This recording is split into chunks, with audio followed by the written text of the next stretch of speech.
Hazır mısınız arkadaşlar? Hazır.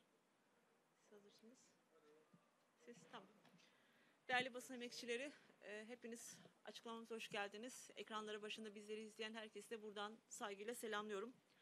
Gözaltına alınan 20 arkadaşımızdan 17'si hukuksuz bir şekilde hiçbir dayanağı, hiçbir hukuki dayanağı olmadan maalesef tutuklandı.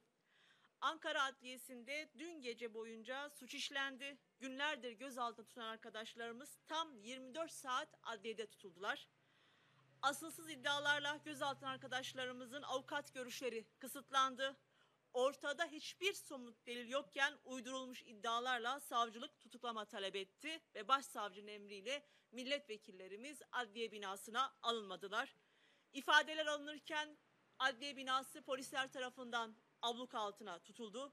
Kararlar polis bariyerleri arkasından avukat arkadaşlarımıza verildi. Tutuklama kararı bizler açısından şaşırtıcı olmadı. Zaten kararların o adliye binalarında alınmadığını çok iyi biliyoruz. Günlerdir yandaş TV'ler ve gazetelerin haberleriyle adeta iddianameler yazıldı ve tutuklama müzakereleri hazırlanıyordu. Bu tutuklamalar HDP'nin çoklu ve nitelikli yapısını hedeflemiştir. Hedeflenen Türkiye'nin birleşik demokratik siyaset cephesidir. Birliğimizi ve bütünlüğümüzü bozamayacaksınız.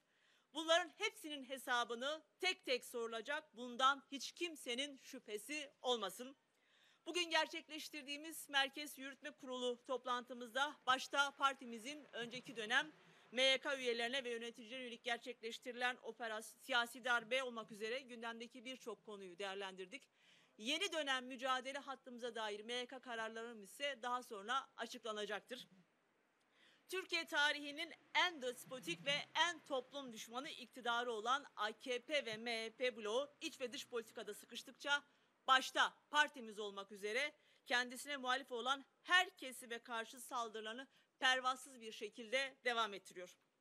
Topluma anlatacak bir başarı hikayesi kalmayan bu iktidar toplumsal meşruiyetini yitirdikçe, kaybettikçe saldırganlaşıyor ve toplumun tüm kesimlerine karşı zulmünü artırıyor. Ama zulüm ve zorbalığa başvurdukça ve saldırganlaştıkça daha fazla kaybedecektir. Bu ülkenin gündemlerinden biri artık maalesef işkence. Biliyorsunuz Van Çatak'ta 11 Eylül'de köylülerin gözleri önünde tarlada çalışırken özel harekatçılar ve askerler tarafından gözaltına alınan ve hakaretlerden sonra helikoptere bindirilen Osman Şiban ve Servet Turgut adlı iki yurttaş görülmemiş işkencelere maruz kaldıkları için hastanede yoğun bakıma alındılar. Hastaneye götüren kolluk kuvvetleriydi ve yatışları yapılırken yaralanma sebebi helikopterden atılma olarak hastane kayıtlarına geçildi. İki köylü tıpkı Latin Amerika diktatörlükleri zamanındaki gibi helikopterden atma işkencesine maruz kaldılar. O işkencelere maruz kalan 7 çocuk babası Servet Turgut önceki gün yaşamını yitirdi. Osman Şiban ise hafızasını yitirmiş durumda. Yaşamını yitiren Servet Turgut'un taziyesinde konuşan kardeşinin konuşmasının kesilmesi vekillerimize had bilmez hakaretler faşizmin geldiği boyutu göstermektedir. Düşünebiliyor musunuz? Bu ülkede abisi kolluk güçlerinin işkencesi sonucu öldürülen, katledilen bir insanın taziyede konuşmasına kameralar önünde lümpence müdahale edildi. Köylülerin nasıl insanlık dışı bir işkenceye maruz kaldığını anlamak isteyenler, Van'da polisin taziye bastığı ana ait görüntüleri izlemeleri yeterli olur. Van'da helikopterden atılan bu ülkenin vicdanı, ahlakı ve insanlığıdır. Elini kolunu sallayarak işkence yapmak, gündüz ortası insanları helikopterden atmak, siyasi tüm kurumlara keyfi, baskı, gözaltı ve tutuklamalar, adaleti sağlamak için devrede olması gereken hukuk ise bir silah olarak muhalefete karşı kullanmak bu iktidar için artık sıradanlaşmıştır. AKP, MHP ittifakı ve onların görünür, görünmez küçük ortakları ve yandaşları Türkiye siyasi tarihine adlarını örgütlü kötülük olarak yazmaya devam ediyor. Hitler Almanya'sında, Mussolini İtalya'sında, Franco İspanya'sında yaşananlar bugün Türkiye'de iktidarın yönettiği Türkiye'de yaşanmaktadır. Bu iktidar hem içeride hem dışarıda yani Ermenistan ve Azerbaycan'da, Libya'da ve Suriye'de kendi bekası için halkların birbirini boğazlamasını teşvik eder bir noktaya gelmiştir. Bu iktidarın gözünde toplumun bir değeri ve önemi kalmamıştır. İktidara göre insanlar helikopterden atılabilir, zindanlarda çürütülebilir, sokak ortasında linç edilebilir, tehdit ve hakaretlere maruz kalabilir. Türkiye'de adaleti ve çözümü, demokrasiyi, halkların kardeşliği ve tüm demokrasi güçlerin ortak ittifakını savunan HDP, AKP, MHP iktidar bloğunun önünde en büyük bariyerdir. Şimdi kendilerince bu bariyeri yıkmak, yok etmek ve ortadan kaldırmak istiyorlar ve bunun için ellerinden geleni yapıyorlar.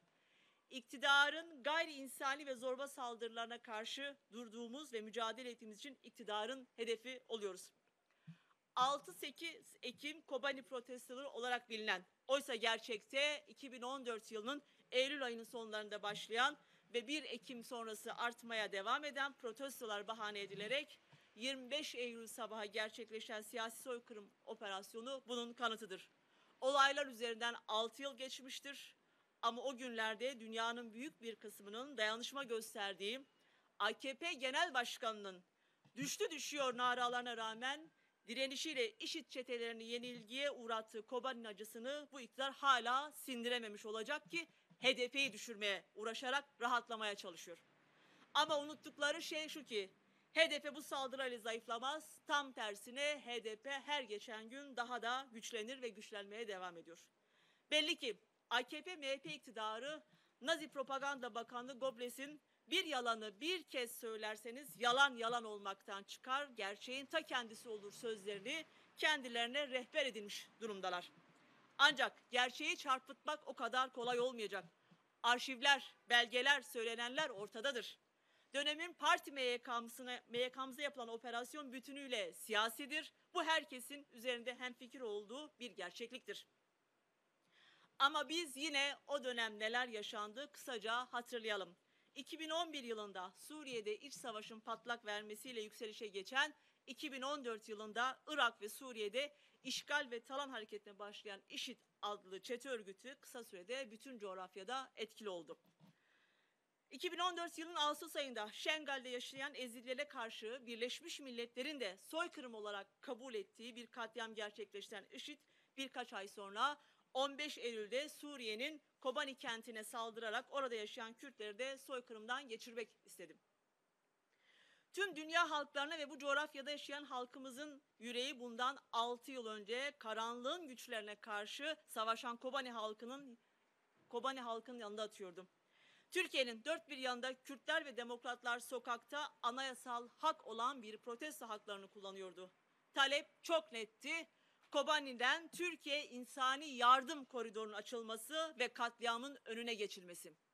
Bunu talep eden milyonlarca yurttaş bir hafta boyunca sokaklarda protesto haklarını, demokratik protesto haklarını kullandılar.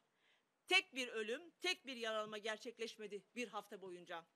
Ancak bu talep karşısında 7 Ekim'de Antep'te yaptığı bir konuşmada Cumhurbaşkanı Erdoğan müjde verir gibi Kobani düştü düşüyor ifadelerini kullanarak ülkeyi provoke etmiştir.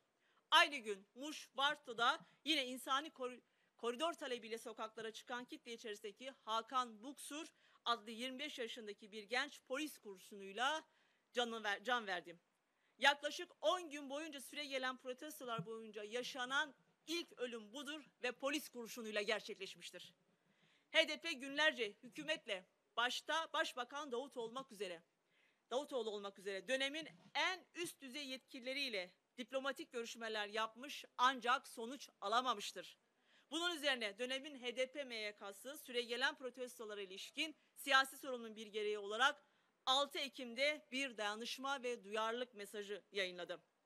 Önemli belirtmek gerekir ki hükümetten izin almadan gösteri ve yürüyüş yapma hakkı anayasal bir haktır. Sınırımızın yanı başında yaşayan bir insanlık suçuna karşı yardım koridoru açılabilsin diye hükümeti duyarlı olmaya çağırmak kadar normal bir şey olamaz. Nitekim tüm vicdan sahibi siyasi parti ve kuruluşlar da aynı duyarlılık içerisinde oldular. Gösterilerin provoke edildiği anlaşılınca Kobani'ye duyarlılık çağrısı yapan HDP, protestoların daha fazla can kaybına sonuçlanmaması için hükümete çağrıda bulunmuş, karanlık olayların önüne geçmeye çağırmıştır. Bizler parti olarak Kobani protestolarında yaşamını yitirenlere ilişkin o dönem yaşananların meclis tarafından araştırılması için araştırma önergeleri ve soru önergeleri verdik.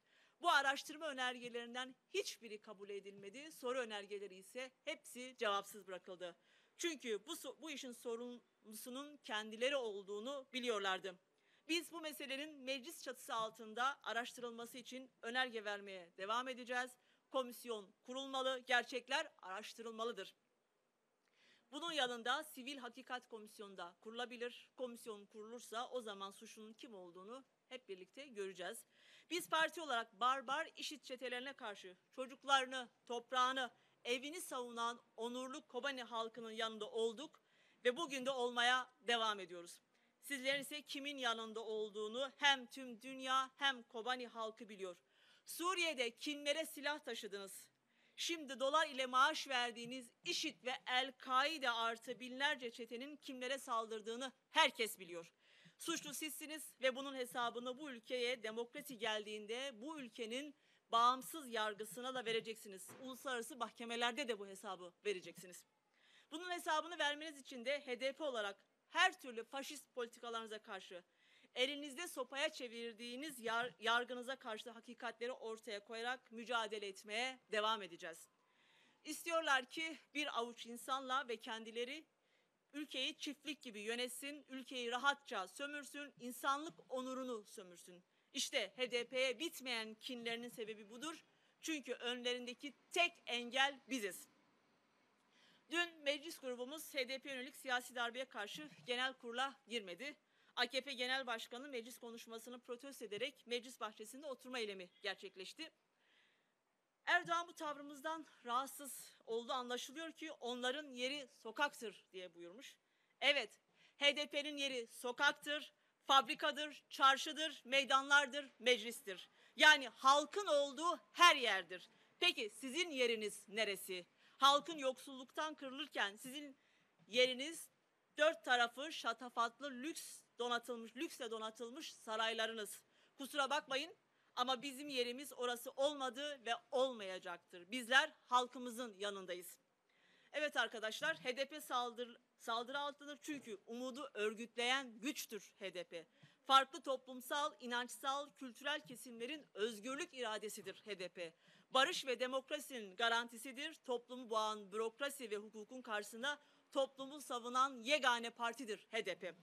Bizler biliyoruz ki partimize yönelik saldırıların hedefinde HDP'yi demokratik mücadele çizgisinden koparmak yatıyor. AKP ve MHP iktidarı bunu başarabildiği ölçüde kendi ajandaları işletebileceğini düşünüyor. Bizler bunun farkındayız. Ve biz demokratik siyasetten asla taviz vermeden bu iktidarı yenilgiye uğratıncaya kadar mücadele etmeye devam edeceğiz.